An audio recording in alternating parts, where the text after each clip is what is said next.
Kung titingnan natin, no, marahil ayaw natin ng obligasyon. Ayaw nating napapagod. Kapag may pinagagawa sa atin, kung maaari, magkakaroon tayo ng dailan. Pero hindi natin nakikita yung essential, the reason behind this, bakit ginagawa sa atin ito. Kasi ayaw ng Diyos na hanggang doon na lamang ang iyong kakanyanan. Ayaw ng Diyos na hanggang doon ka na lamang at nakikita niya na kailangan mo pang lumago. Kaya wag mong katatakutan ng isang bagay kapag pinagkaloob sa iyo ng Diyos. Ang lagi mong sasabihin, thanks be to God. Salamat sa Diyos. Bakit? Biruin mo, ilang kayo sa miyembro ng simbahan? Ikaw ang pinili. Ikaw ang hinirang. At tandaan mo, naging instrumento lamang ang pari upang maging boses ng Diyos sa iyo. Kaya nga sinasabi lagi sa ating Ebanghelyo, lalo kahapon, no, be ready at all times. Hindi nyo alam kung kailan ka tatawagin upang maging isang whatever na ano. Ang nais ng Diyos, tanggapin mo, maging handa ka. Kaso, di ba, sa atin, tutusin, maraming matatalino, maraming magagaling. Pero saan nga ba ginagamit? Di ba, sa kasalanan? Yun yung narinig natin sa unang pagbasa, no? Mas napapanawari ang tao sa paggamit niya ng talento ng kanyang lakas sa maling bagay. Kasi minsan, ang bibigay lang natin sa simbahan kung ano lang yung nararapat.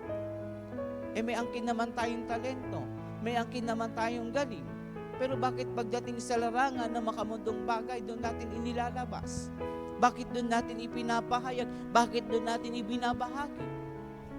Diba? Kaya nga binibigyan tayo ng Panginoon na maging mulat tayo sa ating isipan. Kailan pa ba tayo magbabago? Kailan pa ba tayo magigising sa ating buhay? Pag kailang huli na ang lahat, na kaya mo naman palang gampanan ng mas mabuti, na kaya mo naman palang gampanan ang isang obligasyon na hindi ka nagkakaroon ng komento ng pag-ayaw. Kasi minsan dahil nga ayaw natin ang isang bagay, gagawa tayo ng dahilan. Pero hindi mo alam, di ba sabi nga, walang lihim na hindi nalalantad sa Diyos. Walang naitatago na hindi kailanman makikita ng Diyos.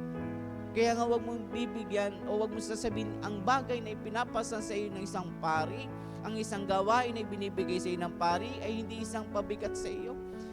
Wag mong titignan isang obligasyon niyon. Tignan mo, yun ay isang pagtitiwala na ipinagkakaloob sa iyo, hindi lang ng pari, kundi ng Diyos. Ito yung nakita natin, narinig natin sa Ebanghelyo. Huwag nating bigyan o huwag nating gawing isang pabigat ang isang bagay na inilalaan natin para sa Diyos. Hanggat may lakas tayo, ginagamit natin sa maling pamamaraan. Ibinibigay na ng Diyos sa atin, tinatanggihan pa natin.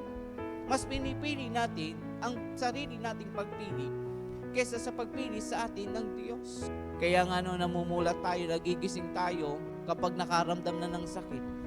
Tandaan nyo, sabi sa Ebanghelyo, hindi nyo alam at batid anong oras darating ang Panginoon. Ang tinuturo sa atin ng Panginoon, maging handa kayo. Sa paghahanda natin, sa bawat paghahanda, huwag mong isasaalang-alang ang takot. Dahil kapag sinaalang-alang mo nga ang takot, hindi mo maunawaan ano ang mas malalim na kalooban ng Diyos sa iyong buhay. Kaya nga huwag mong tatanggihan kapag binigyan ka ng obligasyon. At huwag mo itong titignan bilang isang obligasyon na pabigat, kundi ipinagkaloob sa iyo ng Diyos dahil nakitahan ka ng Diyos na mas malalim na kakayanan sa mas kakayanan na iniisip mo. Amen.